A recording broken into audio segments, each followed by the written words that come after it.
Heard a lot of people talk about getting a new TID radio and try to use their Airband, and the Airband doesn't work with it. With these models, this one's the TD-H3. It's one of their newer models. It has Airband on it, but it's a lot of times it's not turned on in the menu.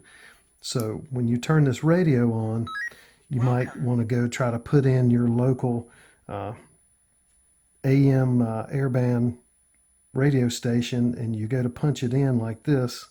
11900 cancel.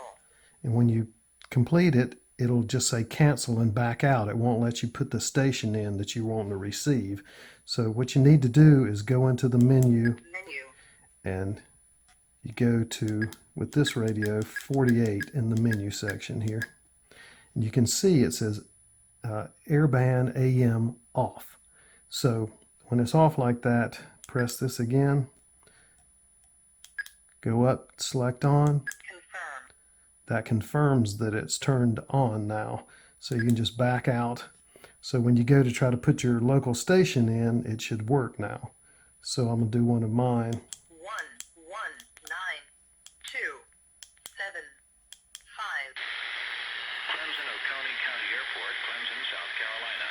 So this tells you, this is just their constant broadcast. It tells about the local airport for me, and it works now. So after you've basically put that in the menu, turned it on, anytime you try to punch in an Airband, it's going to work from then on. You can turn it on and off to keep from getting sporadic signals if you're scanning through, but you can also, when you're in this mode turned on, you can scan these channels too. So say if I put in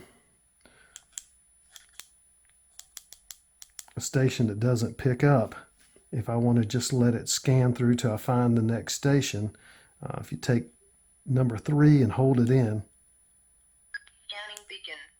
it'll start scanning. It'll scan up, or you can just click the down button, it'll turn around and start scanning the other direction. But it'll just keep on going until it hits whatever local station that it picks up. And that's all you got to do to scan. To back out, you can just hit number 3 again. Scanning stop. And it'll stop your scanning. But that'll solve a lot of people's issues that just can't be able to put in an Airband at all. So if that helps you out, please like and subscribe.